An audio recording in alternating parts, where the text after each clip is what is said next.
sa akin ang Filipino audience really molds the performer Yes. to becoming the best Totoo. performer. Kasi ang hirap ng Filipino audience. Yeah. Sa Kuala Lumpur, di ba, parang napansin nila, may sinawag si Rizal, sabi niya, they do it, that's Manila style, bro. Gumanon sila, di ba? Kasi parang, pag nag-joke kasi ang comedy Manila comedians, meron kaming penchant to not over-explain the joke. Ayaw namin ng matagal na lull. Kailangan punchline agad. So sa ibang bansa, mabilis yun. Kaya hindi nila alam kasi yung Filipino crowd, minsan nagsi-cellphone na eh. Kaya sabi ko, ibang training ng Filipino audience, talagang kailangan hindi mo sila mapapabitaw pag bumitaw sila. Kasi nag-start sa mga taong nanonood, ngayon pala nakikita, or nanonood na ng shows ngayon, when we started, yung mga open mic, free. Yes. So, pag magpe-perform kami dun sa open mic to try our jokes, yung mga tao nandun sa venue, hindi nila alam. Hindi nila alam na merong comedy. So kami, pagsampa namin dun, unang-una, explain namin, di pa nila alam kung anong ginagawa natin. Yeah. Wala naman tayong costume, wala tayong music, di tayo kumakanta, magsasalita tayo sa stage. Wala ka tayong stage eh. So, minsan kapantay mo yung table, di ba? Parang kala nila mag-abot tayo ng sobre, tapos hindi tayong donation. Pero, yun yung naging training natin. Yeah. Kaya parang kailangan unang joke mo pa lang, malakas na para makuha mo yung audience. So, tapos pag nakuha mo yung attention, dapat di sila bibitaw. Saka talagang itetest ka ng Filipino audience to see kung gaano ka kagaling. Yeah. Parang, sige nga.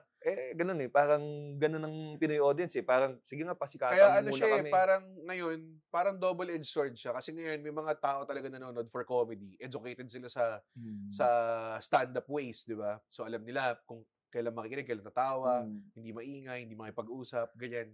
Pero at the same time, ironic din or parang mahirap din because pag sinusundan ka nila parate, tapos wala ka pang bagong material, mahirapan ka din, di ba?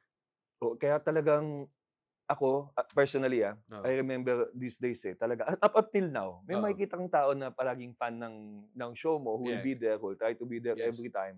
So pag nakikita ko sila, I'll approach them. Or pag nakita ko na sila, bago mag-start yung show, I will do 2-3 new jokes. Yeah. And then, I'll approach him after. Sabi ko, how's the show? Did you like that? Tatanong ko sa kanya kung nagustuhan mo yung dalawang joke na para sa'yo yun, Ginagano ko talaga sila para sa'yo yun, Sabi ko, ginawa ko yung dalawang joke para sa'yo. Tapos sabihin nila, ito yung ginagawa ng mga audience naman, just to be nice to you. Yeah. Kahit ilang beses ko nung narinig yung joke mo, always. Pa rin ako nun. Pero ang ibig sabihin talaga niya, magsulat ka na ng bago, pare. Pamal yung ticket mo pero mabait that's the nicest way of saying na magsulat ka na ng bago, pare. Ganun. Minsan may mga tao manonood ilang beses. Tapos ito yung nangyari sa akin. May joke ako na parang nagluso akong, parang ang premise ko parang nagluso ako 10 pounds, parang ganyan. Tapos nanonood pala siya dati pa. Tapos parang napasabi niya na parang napahirit siya. Gumanon siya. Parang, ba't di ko ba naniniwala? Not knowing na nanood na pala siya before. Sabi niya, nanood na ako before, sayang mo rin, 10 pounds yung nalus mo dati. Parang gano'n. Tapos ako parang, kailangan pa nanood, huwag mo ko i-expose. Sabi ko, ganyan.